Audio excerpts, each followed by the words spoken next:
गर्मी में गरीब का जादुई ड्रम कूलर।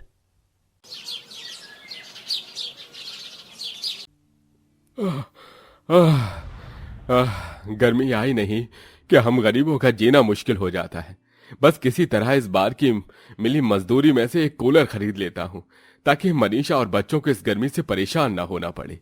गरीब विनोद भारी अनाज की बोरी उठाए कारखाने के अंदर आता है। तभी विनोद को कारखाने के मैनेजर का धक्का लग जाता है और विनोद तेल से भरे ड्रम पर बोरी लेकर गिर जाता है, जिसके बाद ड्रम का सारा तेल जमीन पर गिर जाता है। अरे ये क्या कर दिया? तभी वहाँ कारखाने के सभी मजदूर और कारखाने का मालिक विजय आता है। ये तेल कैसे गिर गया? सर, तेल इस विनोद ने गिराया है। ये बोरी लेकर इस तेल के ड्रम पर गिर गया। नहीं नहीं मालिक, मैं जानबूझकर इस ड्रम पर नहीं गिरा, बल्कि मैनेजर साहब का धक्का मुझे लगा और मैं बोरी लेकर इस ड्रम पर गिर गया। अपनी गलती मुझ पर ठोकता है, दो कौड़ी के गरीब। मैनेजर, तुम ऐसे कमजोर आदमियों को काम पर ही क्यों रखते हो? इस विनोद से तेल की भरपाई लेकर इसे अभी कारखाने से काम से निकाल दो। विनोद, इस तेल के 20,000 रुपए निकाल। मालिक, मैं एक बहुत गरीब आदमी हूं, मेरे पास एक पैसा नहीं है। 3 महीने से आपने मेरी पगार नहीं दी। कहां से दूं मैं आपको पैसे? मुझ पर रहम कीजिए मालिक। तेरी 3 महीने की पगार अब इस तेल की भरपाई से काट ली जाएगी। रमेश, मोहन, रोहन, जाओ इस विनोद के घर से 2-2 हजार रुपए के बदले कोई भी सामान उठाकर ले आओ। मैनेजर विनोद को धक्के मारकर कारखाने के काम से निकाल देता है। तभी विनोद रोते रोते उसी गांव में अपने छोटे से घर में आता है, जहां घर में उसकी पत्नी मनीषा और 3 बच्चे कोमल, वरुण और रिया थे।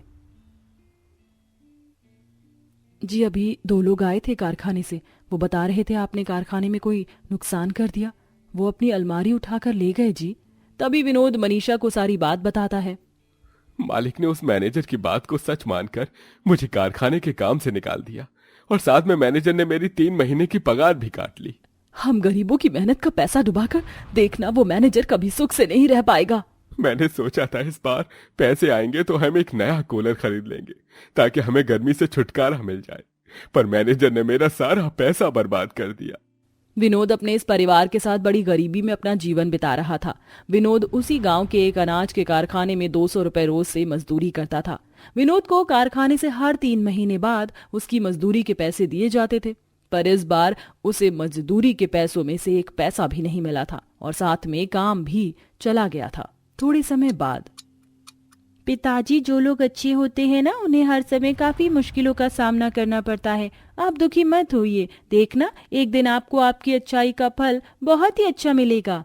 अगले दिन विनोद गांव में नए काम की तलाश में निकल पड़ता है। करीब 4 दिन की कड़ी मेहनत के बाद विनोद को एक ईंटें बनाने वाली भट्टी पर 100 रुपए रोज से मजदूरी का काम मिल जाता है, जिसके बाद विनोद भट्टी पर कड़ी धूप गर्मी में ईंटें और मिट्टी उठाने का काम करने लगता है। इधर मनीषा और बच्चे अपने छोटे से घर में बैठे गर्मी से पसीने में लथपथ हुए जा रहे थे। मनीषा के घर में एक टेबल फैन था, वो भी बंद था और इस बार कुछ ज्यादा ही कड़ाके की गर्मी पड़ रही थी। इस गर्मी से तो अब घर में बैठा ही नहीं जा रहा है। माँ, पिताजी से कहिए ना कि वो एक नया कूलर लेकर आए। बेटा, तुम तो जानते हो ना इस बार हम कितनी परेशानियों में डूबे हुए हैं। हमारे पास पैसे नहीं हैं बच्चों, इसीलिए इस बार भी हमें गर्मी में बिना कूलर पंखे के ही रहना होगा।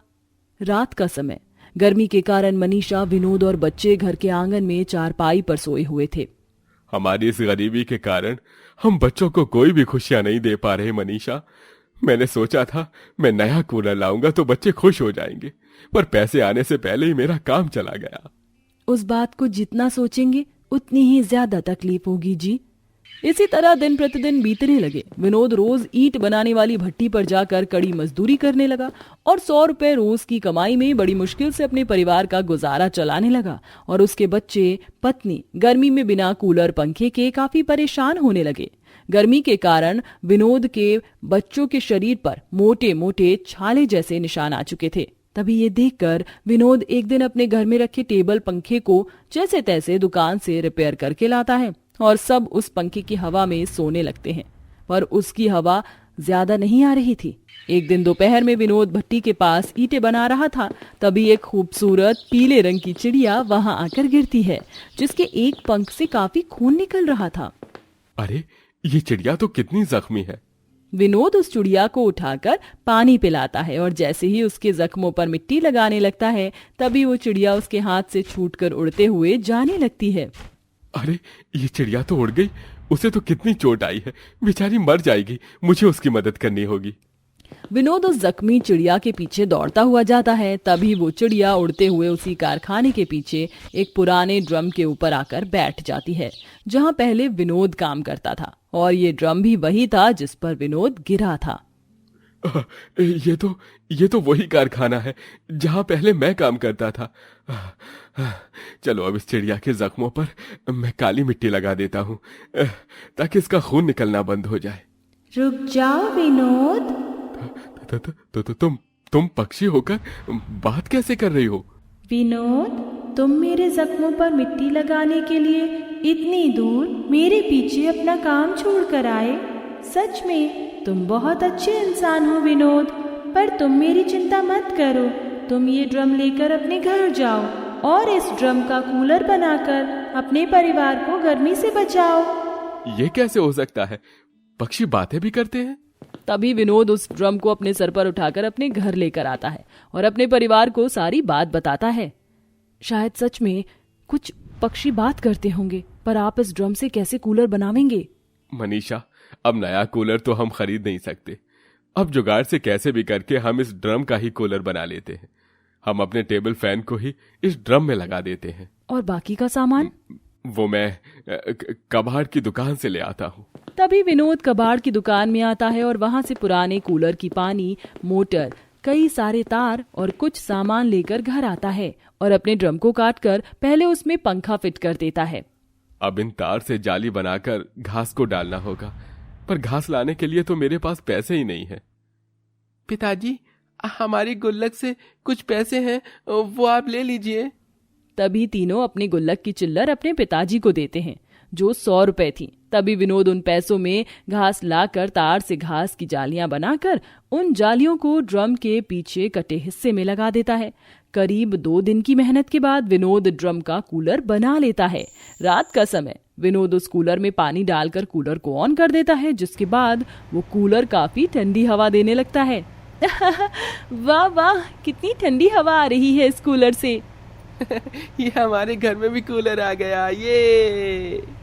तीनों बच्चे कूलर के सामने बैठकर उसकी ठंडी हवा का आनंद लेने लगते हैं। इस कूलर के सामने मैं सोऊंगा। नहीं, मैं सोऊंगी। कूलर के सामने तो मैं सोऊंगी। मैं सोऊंगा। तीनों में बहस छिड़ जाती है। ये लो, कूलर आया नहीं कि इनका शुरू हो गया। तभी सब पहली बार कूलर के सामने रात को चैन भरी नींद सोते हैं। अगले दिन जिस तरह हमारे घर कूलर आ गया, बस इसी तरह अब हमारी गरीबी भी दूर हो जाए। तभी विनोद अपने काम पर चला जाता है। कुछ दिन ऐसे ही बीत जाते हैं। एक दिन रात में सब घर में रोज की तरह दाल रोटी खा रहे थे। क्या माँ, रोज रोज तो हम दाल रोटी खा रहे हैं, आज तो कुछ और पकवान बना लेते आप। बेटा, तुम्हारे पिताजी की कमाई बहुत कम हो रही है, इसीलिए पैसों की कमी की वजह से मुझे हर रोज दाल रोटी ही बनानी पड़ रही है। अगर पैसे होते तो मैं जरूर तुम्हारे लिए दूसरे पकवान बनाती। तभी एक पीले रंग की चिड़िया विनोद के घर में कूलर के ऊपर आकर बैठ जाती है। मनीषा, अब तुम जैसे चाहो वैसे पकवान अपने बच्चों को खिला सकती हो।